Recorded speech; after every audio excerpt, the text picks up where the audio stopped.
Hello everyone, welcome to the Miss Stories and enjoy watching. Margarita Vitalievna had a bad day this morning. It wasn't yet 7 a.m. when she got the call that she had been put on the commission instead of the sick employee, which meant a lot of headaches and not a minute's peace. And so it turned out. By evening, Margarita was very tired and dreamed only of one thing: to get home as soon as possible to take a bath and lie down to rest with her favorite book in her hands. After all, she was no longer a girl. The years of the woman were over 60, and it was increasingly difficult to look good and fresh. All day long her legs were humming like telephone wires. When Margarita got into her car and drove home, the problems didn't even seem to be about to end. Halfway, the car jerked several times and stalled. What happened to it, the woman had no idea. So she immediately called her husband, hoping for his help. But Andrew's phone was unavailable. "What a day it is today!" exclaimed Margarita Vitalievna, and after some thought called the tow truck. The truck arrived only in half an hour, and after loading her car, she took it to the service center. Margarita herself called a cab, and to her great relief, was soon near the house. She was tired and wanted to cry. Besides, she was worried about her husband, whom she had not been able to get through to. Coming up to her apartment, Margarita took the key and tried to put it in the lock, but she failed. A new attempt also failed, and Margarita looked at the keys she held in her hands with surprise.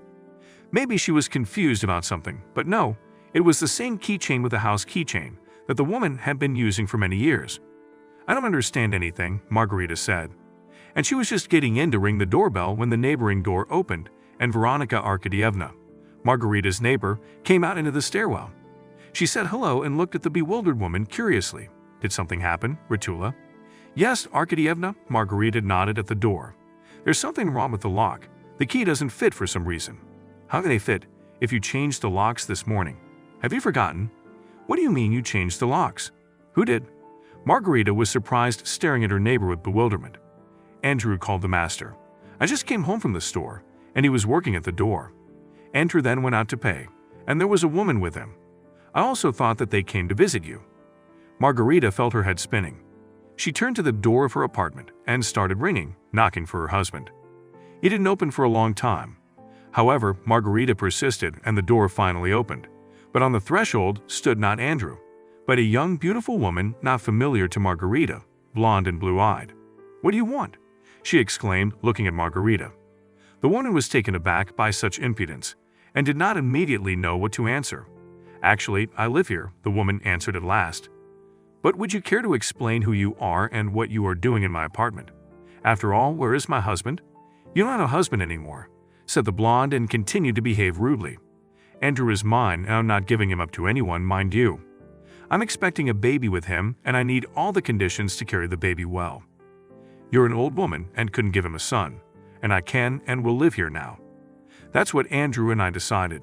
"You're crazy," Margarita exclaimed and took a step towards the door, but immediately felt the floor fall out from under her feet. From the excitement, dizzy, and Margarita barely managed to grab hold of the wall so as not to fall down.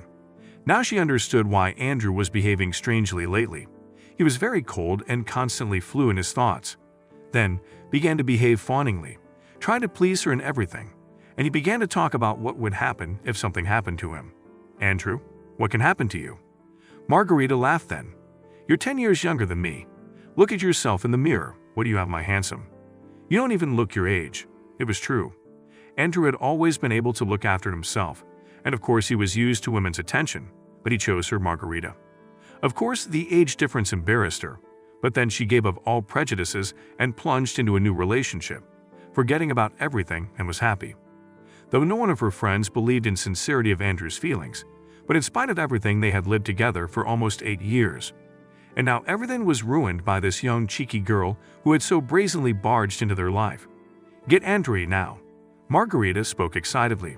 "I'm not going to have an argument with you, otherwise I will call the police. I hope you understand that I will not have to explain for a long time who the owner of this apartment is. You won't get anything." Andrew appeared from behind the door and turned to his wife. "I am the owner of this apartment, and only I decide who will live here." Margarita helplessly turned around and looked at Veronica Arkadievna, who was watching everything with interest. This meant only one thing. Very soon the whole house would know that Andrew had brought home a mistress and kicked her, Margarita, out of her own apartment. "All right, have it your way. But can I at least pack my personal things?" Margarita suddenly asked calmly, withstanding Andrew's gaze. You have 5 minutes. He nodded and stepped aside, letting the woman into the apartment. The mistress quickly gibbered, convincing him not to do it.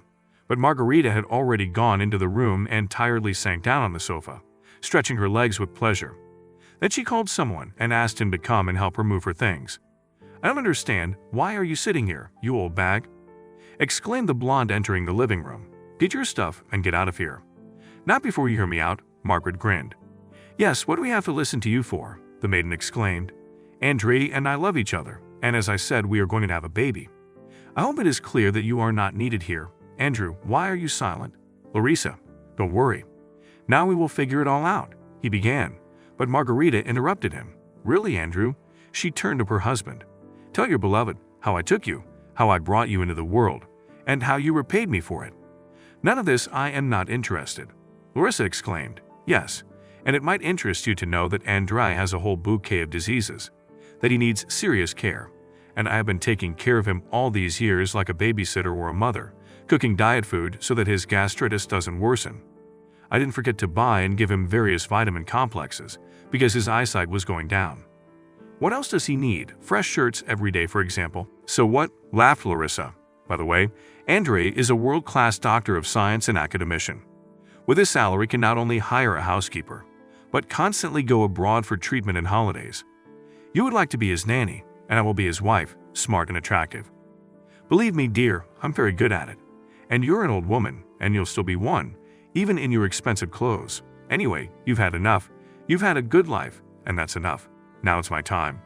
Judging by everything and above all by your accent, Margarita Vitalievna grinned. "You come from the backwoods."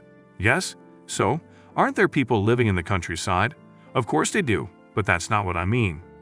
I mean the level of your culture, your intelligence, your short-sightedness." "About what?" Larissa lost the thread of the conversation and hurried to shout out as usual, so as not to appear that she did not understand anything of Margarita's last words. "Do you even know what love is? I fell in love with Andre as soon as I saw him, and he fell in love with me too." "Oh, how rude your you sounds to me," sighed Margarita, and turned to her husband, who was standing next to her with his head down. "Darling, don't you have anything to say to your beloved? You are unaccustomedly silent today." "Rita, I—" began Andrew, but at that time the doorbell rang. "There!" Larissa exclaimed excitedly and rushed to the door. "Your movers are here finally." "Not at all," laughed Margarita, as 2 men appeared on the doorstep. "They will actually help to take things out, but not me and Andryusha." "How so?" Larissa exclaimed. "This is his apartment. He said you gave it to him. To my great happiness, I just forgot to do it, although I promised. Now, my dear, hurry up. You have 5 minutes to make my apartment free of your presence." "Yes, please," shouted Larissa. "Andrew, academic, we'll get ourselves a better apartment than this. I'm afraid to disappoint you, my dear." Wearily sighed Margarita Vitalievna. "Well, an academician of the Russian Academy of Sciences and Doctor of Sciences at the world level, as you deign to put it, it's not Andrei Igorovich and I am. You're all mixed up, and your favorite Andryusha is an ordinary teacher at the institute, though the head of the department. By the way, I met him 8 years ago. He was a simple teacher from the same hinterland as yours, and came to Moscow to earn money in the construction company. Can you imagine, he and his crew were building my dacha. When we got to talking to him in the evening, he did everything he could to win my silly heart. By that time, I had been a widow for a long time and just longed for a man's attention. By the way, I have children, but they are adults living abroad." The guy standing in the doorway listened to Margarita, but did not understand anything. "Margarita Vitalievna, what's going on?" one of them finally asked. "By the way, Larissa, I'd like you to meet them. These are my young colleagues. They can confirm that I am telling the truth, or shall we ask Andryusha about it?" Larissa, with a distraught look, looked around at everyone present and stopped it on Andrew, who was standing with his head down and his face blazed with the color of shame. Larissa rushed to the door, but the guy standing there did not think to step aside, and then she ran to the window, opened it, and jumped up on the windowsill and jumped down. Margarita only gasped and immediately rushed to the window. But it was the first floor, and Larissa managed to land well. With a slight limp, she walked away from the house without even looking back. "Well, what about you?" Margarita turned to her husband. "Through the door or out the window too.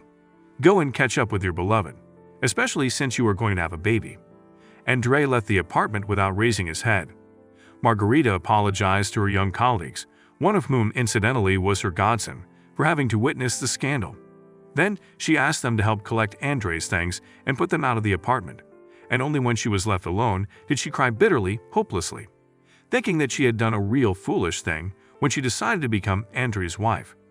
In the morning, she tidied herself up as usual, called a cab, but before going to work, she asked to take her to the registry office, where she filed her divorce papers. A month passed. One evening, Margarita Vitalievna's doorbell rang. She opened it and saw Andre on the doorstep. He, unshaven, wrinkled, miserable, fell on his knees in front of her and wrapped his arms around his wife. "Forgive me, Ritula. I am sorry for everything. I did not mean for this to happen. Larissa came to herself, stunned me with the news about the baby, and made me give you up." "Well, good for you, Andreish," Margarita grinned. "You did the right thing. You know, I've only just realized how great it is to be free of you. For many years, I only did what you wanted, and now I do what I want myself, and it's just great. I eat what I want. I do what I want to do, and now I'm going to go and visit my children. Live in Europe, walk the old streets of the beautiful cities, and you go to your Larissa and live with her. You and I are 10 years apart, and you had at least 15 years. I think you will soon realize the beauty of such a relationship, even though you're not a professor or an academic. Oh, you're not even a teacher anymore as far as I know. After our divorce, you were just asked to leave the department and the institute. Well, everything goes back to normal, and everyone gets what they deserve. Doesn't it? Even your Larissa?" Margarita easily unclasped her hands and went to her room, closing the door in front of Andrew, and he stood with his forehead pressed against the wall and thought about how unfair life is.